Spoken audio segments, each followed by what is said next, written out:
Saudara, berdasarkan penghitungan suara sementara Komisi Pemilihan Umum Republik Indonesia, artis Nafa Urbach yang merupakan calon legislatif untuk Dapil Jawa Tengah 6, memimpin sementara perolehan suara. Meski memimpin sementara perolehan suara melalui Instagramnya, Nafa bilang, sabar ya, masih belum selesai penghitungannya. Nafa juga terlihat sering mengunjungi daerah di Jawa Tengah dan fokus pada bidang kesenian dan budaya. Nafa Urbach maju menjadi caleg dari Partai Nasdem bersaing di daerah pemilihan Jawa Tengah 6, di antaranya meliputi Kabupaten Magelang, Purworejo, dan Temanggung. Saya begitu luar biasa.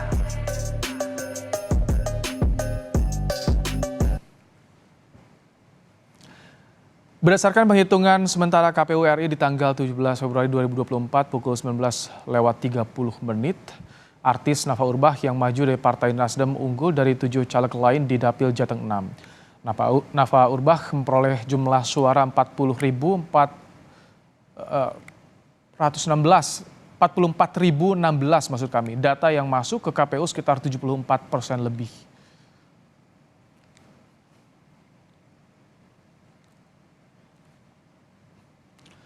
Caleg lain dari kalangan artis yang mendapat suara cukup banyak berdasarkan penghitungan suara di KPU adalah Uya Kuya yang maju di daerah pemilihan DKI Jakarta II. Dalam kampanyenya, Uya Kuya sering menemui emak-emak bersama sang istri Astrid yang juga menjadi caleg. Bahkan setiap kampanye, Uya Kuya bilang pilih caleg yang datang ke masyarakat, jangan hanya spanduknya saja yang muncul.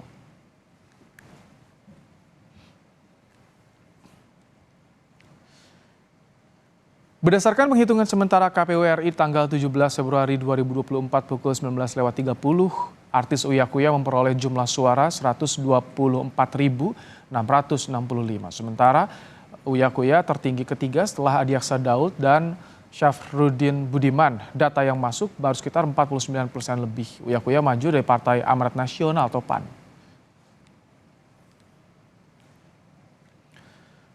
Masih dari daerah pemilihan DKI Jakarta II, caleg yang juga penyanyi Once Mekel memperoleh suara yang cukup banyak, bahkan unggul dari beberapa politisi PD Perjuangan petahana. Selama kampanye, Once Mekel juga turut bernyanyi menghibur masyarakat. Dapil DKI Jakarta II sering disebut orang dapil neraka karena persaingan yang sangat ketat di sana.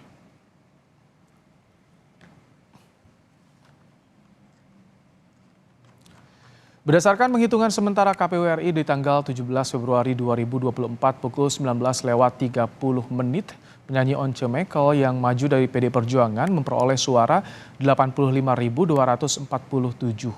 Meski belum unggul, tetapi suara Once menyalip caleg PD Perjuangan petahana seperti Eriko Sotarduga dan mantan Ketua DPRD DKI Jakarta Prasetyo Edy Marsudi. Untuk sementara, Masinton Pasaribu unggul di DKI Jakarta II, data yang masuk baru sekitar 49%. Saudara, membahas soal artis yang berpotensi lolos ke Senayan pada pemilu 2024, saat ini kami sudah bersama dengan caleg dari Partai Nasdem untuk Dapil Jawa Tengah 6, Nafa Urbach, dan juga pengamat politik dari Indo Strategik, Ahmad Khairul Umam. Selamat petang, Mbak Nafa, Mas Umam. Selamat petang, Mas Ibrahim. Dengan Ibrahim, Mbak Nafa. Ya, halo. Mbak Nafa, gimana? Masih deg-degan nggak melihat rekapitulasi suara di KPU? Masih. Kenapa? Kan sudah tinggi loh suaranya, Mbak Nafa. Betul, tapi kan memang sekarang ini masih 74% ya, masih belum 100%. Kita juga masih mengumpulkan data C1-nya supaya tetap waspada, tetap aman, karena bagaimanapun suara itu kan harus dijaga, harus dikawal gitu. Jadi akan lebih santai dan lebih sedikit lega kalau seandainya 100% udah terpenuhi semuanya. Ngomong-ngomong, hitungannya berapa sih untuk bisa lolos ke Senayan dari Jateng 6, Mbak Nafa? Ada gambaran nggak sih? Iya, jadi kalau untuk di Jateng 6 itu kita ada 8 kursi dan sekarang ini sampai detik ini aku ada di ranking ke-7. Oh, agak ujung tanduk tapi masih aman ya? Ya, masih aman sih, tapi tetap aja deg-degan karena di ujung tanduk. Oke. Pepet-pepetan ini. By the way, apa sih Mbak Nafa yang ditawarkan ke publik sampai banyak yang percaya pada Anda, Mbak Nafa? Mungkin kalau dilihat bahwa aku di sini masih sangat newbie ya, masih pendatang baru karena calon-calon yang lainnya dari partai lain itu kebanyakan adalah incumbent yang memang sebelumnya sudah menjabat 2 kali, 3 kali, bahkan ada yang 4 kali juga seperti Pak Sujadi dari PDIP gitu.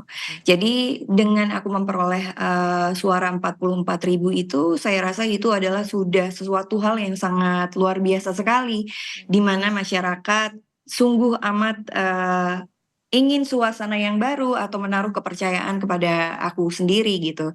Jadi ini adalah suatu opportunity juga, tapi ini juga suatu beban yang aku juga mempunyai tanggung jawab besar ke depannya dan bagaimana supaya bisa mewujudkan semua aspirasi dari masyarakat ke depannya. Ini kalau misalkan lolos nanti hasil resmi dari KPU, rencananya mau di pos mana? Komisi berapa, Mbak Nafa?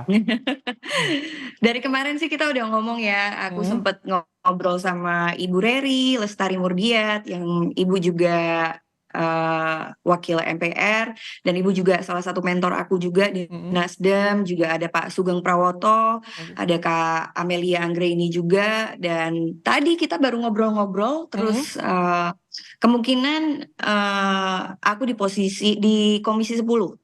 Pendidikan? Ya, pendidikan, tapi ada kebudayaan, ada Oke. pariwisata. Karena memang kalau di Magelang ini kesenian dan kebudayaan dan pariwisatanya kan besar sekali. Jadi itu mungkin bisa dikembangkan kemudian hari. Oke, menarik nanti apa yang ditawarkan pada publik dari sektor pendidikan, pariwisata oleh seorang Nafa Urbach. Tapi sebelumnya kita akan tanya ke Mas Umam. Mas Umam, bagaimana Anda melihat ini fenomena artis nyalek dan tak main-main mendulang suara yang begitu besar? Contohnya Nafa Urbach, Mas Umam.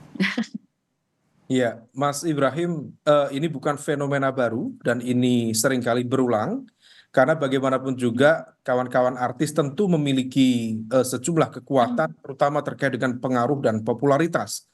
Dan kalau misalnya kita bicara rumus dari elektabilitas tentu harus memiliki basis popularitas yang kemudian popularitas tentu harus linier dengan ketersukaan atau likability, dan kemudian kalau misal digarap secara optimal dengan sosialisasi, dengan door to door canvassing, maka kemudian bisa berubah menjadi electability atau keterpilihan. Nah, di dalam konteks ini diakui atau tidak, kawan-kawan artis tentu memiliki luxury yang jauh berbeda dibanding dengan caleg-caleg konvensional pada umumnya. Karena bagaimanapun juga visibilitas dan juga expose media dari para kalangan artis, baik melalui film, musik, sosial media, setidaknya itu adalah memiliki ruang engagement, social engagement termasuk political engagement yang luar biasa. Nah, kalau misal kemudian ini di backup dengan logistik yang memadai, sosialisasi yang memadai, tentu akan menjadi sebuah mesin politik yang cukup. Tapi kan artis yang nyalek banyak, Mas Umam. Apa yang harus jadi pembeda agar bisa eye-catching, bisa menarik simpati publik? Ya, memang masing-masing memiliki tingkat perbedaan ya. Tentu akan bergantung pada level dalam konteks dapil. Tentu dapil memiliki karakteristik yang berbeda, cukup beragam. Tetapi kalau misal kemudian bagaimana pendekatan dengan menunjukkan lokalitas, termasuk dalam konteks ini adalah kearifan lokal yang kemudian bisa ditonjolkan, dan kemudian lagi-lagi kampanye terbaik adalah face to face, dan merupakan strategi yang paling jitu. Memang per hari ini engagement melalui sosial media itu juga cukup efektif, tetapi di dalam konteks elektoral, apalagi kemudian kita bicara dalam konteks murni elektoral, maka kampanye terbaik adalah face to face campaign. Nah, kalau kemudian itu bisa dilakukan, keyakinan Mbak Nafa misalnya punya elektabilitas di angka sampai 44.000, bahkan kemudian nanti bisa tembus 50.000 misalnya, hampir mustahil kalau misal kemudian tidak pernah turun dengan intensitas yang tinggi ke basis pemilih loyalnya. Nah, kita juga spill ya Instagramnya Mbak Nafa, banyak langsung turun gunung face to face dengan warga. Emang itu strateginya disiapkan seperti itu Mbak Nafa ya? Ya, salah satu memang kita tidak bisa hanya menonjolkan popularitas. Seperti yang tadi Mas bilang bahwa kita tidak hanya cukup menjadi seorang selebriti dan kita mengandalkan popularitas kita. Tapi bagaimanapun juga, bagaimana caranya supaya masyarakat tidak saja mengenal kita dan kita populer di depan masyarakat. Tapi apakah masyarakat juga menyukai kita? Dan setelah menyukai, masyarakat baru mencoblos kita. Dan salah satu strategi yang kita lakukan adalah bagaimana kita mengenal dari masyarakat di Dapil 6. Kalau di Dapil 6 itu kan banyak sekali ya keseniannya, pariwisatanya, komoditas apa aja yang dihasilkan di Dapil 6.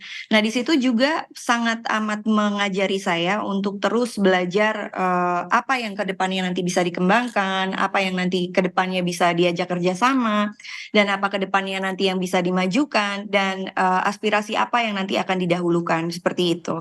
Jadi memang pendekatan masyarakat itu kalau di Jawa Tengah sendiri itu pentingnya bukan main, Mas, karena kalau di Jawa Tengah itu orang-orangnya kan kayak Andap Asor, Lembah Manah gitu. Jadi cara-cara yang tradisional itu mereka justru malah lebih apa ya, lebih bisa mengena ke hati gitu. Kalau Nggak kultural bisa pasti kita tentu kelola. sangat mengenal Jawa Tengah ya, kampung halaman juga Iya, Mbak Nafa ya. Jadi itu betul. strateginya tentu akan lebih matang. Tapi apa sih yang ditawarkan soal program visi misi ke depan? Nanti kita akan bahas usai jeda ya, Mbak Nafa, Mas Umam. Ya. Tetap bersama kami di Kompas Petang.